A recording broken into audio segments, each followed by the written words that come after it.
자, 오늘은 한번 고등학교 수학을 진행해 보려고 합니다. 일단 처음 나올 것은 뭐냐? 첫 단원이 다항식이거든요. 그래서 여기서 나오는 모든 용어들을 한번 배워보도록 합시다. 내림차순, 오름차순까지 한번 배워봅시다. 자, 먼저 다항식이라는 걸 알려면 항이라는 게 뭔지 알아야겠죠? 항이라는 것이 뭔지 알려면 항은 x, y, z, x, y, x, y, z, x제곱 마이너스 2, 10x 이런 거와 같이 곱으로 이루어진 거를 말합니다. 자, x는 뭡니까? 1 곱하기 x 이렇게 나타낼 수 있고요. y는 2분의 1 곱하기 2y 이런 식으로 나타낼 수도 있겠죠. z도 마찬가지로 나타내고 x제곱은 x 곱하기 x로 나타낼 수 있고요. xy는 x 곱하기 y, 마이너스 2는 마이너스 2 곱하기 1, 1 곱하기 마이너스 2 여러 가지로 되게 나타낼 수 있죠. 그래서 이런 곱으로 이루어진 것들을 항이라고 우리는 부릅니다. 그래서 이 항이 아닌 것들이 뭐냐?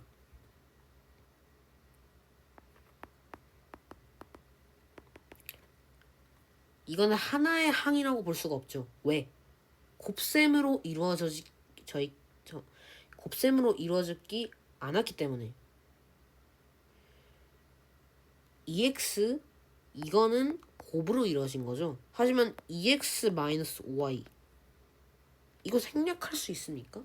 생략 못합니다. 이렇게 생략 못하는 거는 항 하나라고 볼 수 없고요. 이 EX와 마이너스 5y 총 2개의 항이 있는 거죠. 이 식에는 플러스 3까지 3개의 항이 있는 거죠. 네. 그래서 좀 더 자세히 말하자면 얘도 플러스죠. 그래서 플러스 2x 마이너스 5y 플러스 3 이렇게 총 3개의 항이 있는 겁니다. 그래서 이런 식들을 우리는 뭐라고 부르냐면 다항식이라고 불러요. 다항식. 중요한 용어입니다. 이 파트에서 가장 많이 나오는 용어이기도 합니다. 그래서 우리는 이런 식을 이렇게 다항식이라고 부르고요. 자, 그러면 여러분 요런 거는 다항식이라고 볼 수 있을까요? 물론 항이 하나 이상이니까 다항식이긴 하지만 항이 4개 있는 걸까요? 2개 있는 걸까요? 하나 있는 걸까요? 이거는 항이 하나 있는 겁니다. 왜? 곱하기로 이루어지기 때문에. 아까 항에서 설명했듯이 항은 곱으로 이루어져 있는 겁니다. 그렇기 때문에 얘는 항 한 개라고 볼 수 있는 거죠. 중학교에서 배웠던 대로 이 식을 전개해보면은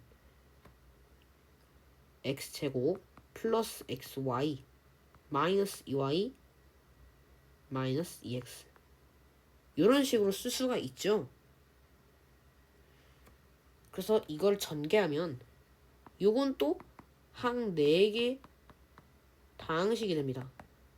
항 한 개인 거는 우리가 보통 뭐라고 부르냐면 단항식 이렇게 불러요.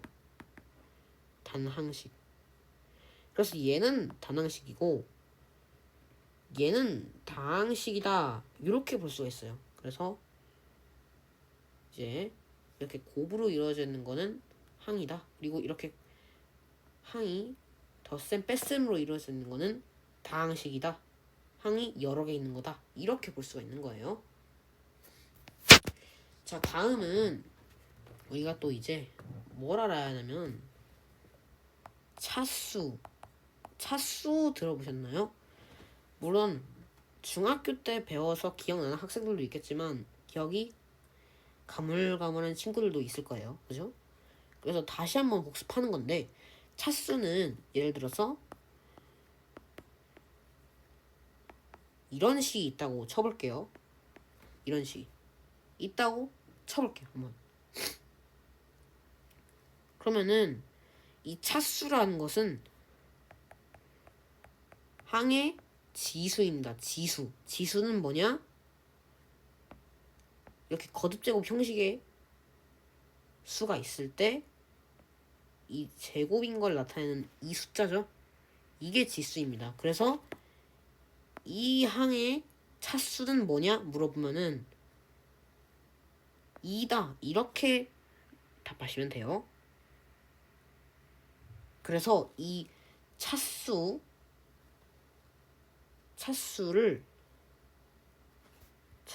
2인 항을 뭐라고 부르냐면 2차항이라고 불러요. 그리고 이 x, y 요 항에서 x의 차수는 뭐냐 물어보면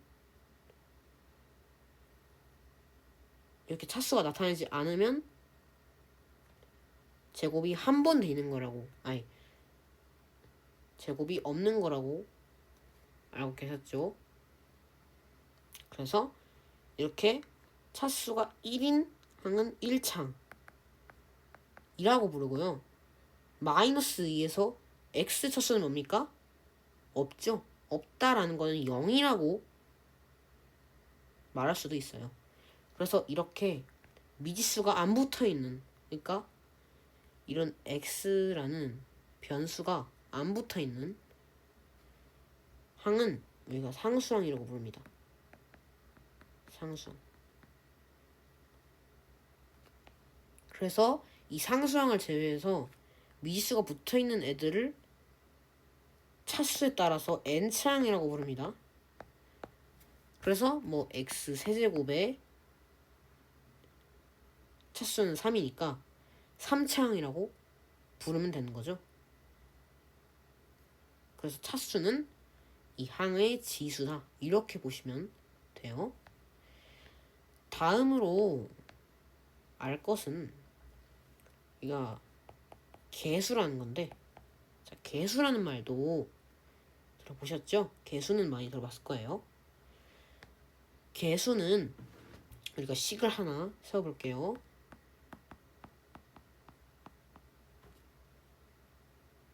여기서 2차항의 개수는 얼마냐 물어보면, 우리 개수라는 건 이 항 앞에 붙은 숫자를 말해요. 만약에 항 앞에 뭐 이렇게 숫자가 없다 그러면은 1이 생략된 거예요. 그래서 이 항의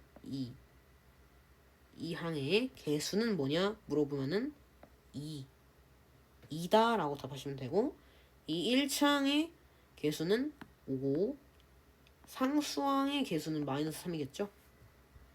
이런 식으로 쓸 수 있는 겁니다. 그래서 개수는 항 앞에 붙은 숫자라고 보시면 돼요. 다음은 이제 또 배울 게 뭐냐면, 동류항이라고 들어보셨나요? 동류항. 동류항이라는 건 예를 들어서 x제곱 마이너스 3x제곱 이런 게 있다고 쳐볼게요. 그러면 이 식 생략할 수 있습니까? 생각할 수 있습니다. 왜? 뒤에 붙은 항의 차수와 미지수 모든 게 같기 때문에 항의 차수와 미지수가 같으면은 생략할 수 있다 라고 배웠습니다. 우리는 얘는 1이 생략된 거니까 1 마이너스 3 해서 개수만 바꿔서 마이너스 2x 제곱 이렇게 쓸 수 있는 거예요. 아시겠죠? 그래서 동류항이라는 건 이렇게 차수와 미지수가 모두 같은 항을 동류항이라고 말하는 겁니다. 아시겠죠?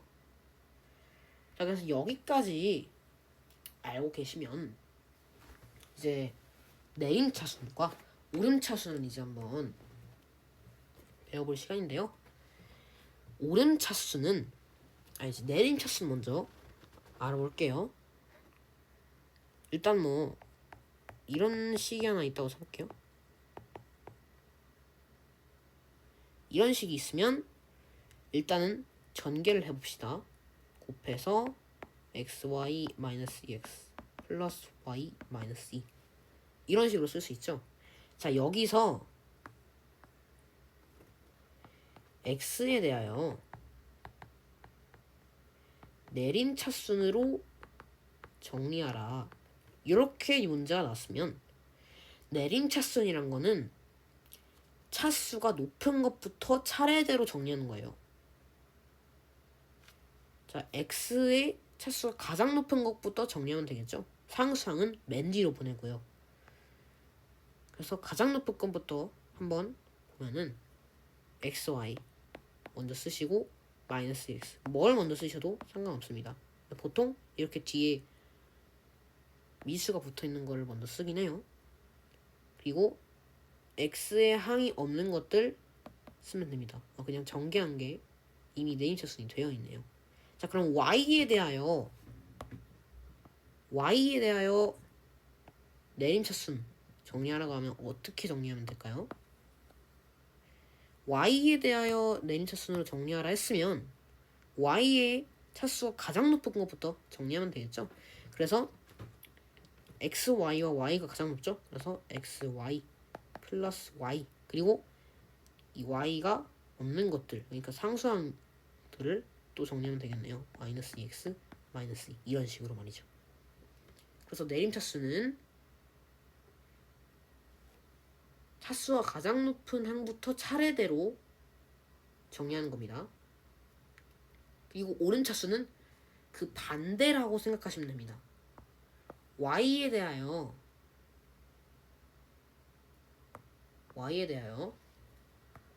오름차순으로 정리하라, 이렇게 나오면 반대로 차수가 낮은 것부터 순서대로 쓰시면 됩니다. 무슨 말이냐? 아까는 차수가 가장 높은 것부터 정리했죠. 상수항이 맨 뒤, 최고차항이 맨 앞. 근데 이번엔 반대로 상수항이 맨 앞, 최고차항이 맨 뒤, 이렇게 쓰시면 됩니다. 그래서 마이너스 2, 마이너스 2x 플러스 y 플러스 xy. 근데 보통 우리는 식을 나타낼 때 내림차순을 더 많이 쓰기 때문에 오름차순은 그냥 이런 게 있구나 라고 기억하시고 넘어가셔도 문제 없습니다. 그래서 기본 개념 문제만 한번 풀어보면은, 자, 이렇게 다항식 x-3x 제곱 마이너스 12 플러스 5x 세제곱을 내림차순으로 정리하라고 나와있죠. 자, 그러면은 아까 말했듯이 가장 항이 높은 것부터 정리하면 되겠죠. 차수가 가장 높은 건 뭡니까? 얘죠. 5x 세제곱을 먼저 쓰고 그 다음으로 높은 것은 뭡니까? 2가 있는 이거죠. 마이너스 3x 제곱 쓰고 둘 중에 미지수가 붙어있는 거 먼저 쓰면 되겠죠. 플러스 x 마이너스 12. 아까 말했듯이 마이너스가 안 붙어있으면 무조건 플러스고 이 앞에 개수가 없으면은 그건 1이 생략된 거라고 분명히 말씀드렸어요. 자, 그래서 내림차수는 이렇게 하시면 되고요. 오름차수는 그냥 반대로 적으시면 되겠죠. 이렇게. 자, 다음 다항식 2x제곱 플러스 3xy 마이너스 y제곱 플러스 x 마이너스 10y 플러스 2를 다음과 같이 정리하시오. x에 대한 내림차순으로. 자, 그러면 x의 차수가 가장 높은 것부터 정리하면 되겠죠. 가장 높은 건 2x제곱이죠. 2x제곱을 먼저 쓰고 그 다음으로 높은 거 1차항이니까 여기 이 두 개 써주면 되겠죠? 플러스 3x y 플러스 x. 그 다음은 상수항이니까 x가 없는 거 찾아보면 마이너스 y제곱 마이너스 10y 플러스 1 이렇게 쓰면 되겠네요. 그죠? 자, 그리고 y에 대한 오름차순. 자, 그러면 y의 차수가 가장 낮은 것부터 순서대로 정리하면 되겠죠? 보통 상수항부터 먼저 쓰도록 하겠습니다. 아예 안 붙어있는 상수항. 다음은 플러스 x 쓰면 되겠죠? 다음은 이제 1차항이 붙어있는 거 쓰면 되겠죠? 플러스 3xy 마이너스 10y. 그 다음은 2x제곱 안 적었네요. 죄송합니다. 1 플러스 x 플러스 2x제곱 쓰시면 되고요. y가 없으니까. 자, 그 다음에 이제 1차항 적어주시고 마지막으로는 마이너스 y제곱이 가장 높으니까 그걸 맨 뒤에 써주면 되겠죠. 자, 이런 식으로 하시면 된다는 겁니다. 그러면은 끝입니다. 오름차순, 내림차순은 사실 별거 없어요. 네, 그 다음에 배울 게 진짜인데 이제 다항식과 덧셈과 뺄셈도 사실은 그렇게 중요하지 않고요. 이렇게 곱셈 공식이랑 뭐 나눗셈 그런 게 중요하겠죠. 변형도 있고. 그래서 오늘은 이렇게 내림차순 그리고 오름차순 그리고 다항식의 용어에 대해서 알아봤습니다. 다음 시간에는 덧셈과 뺄셈을 배워보도록 할게요.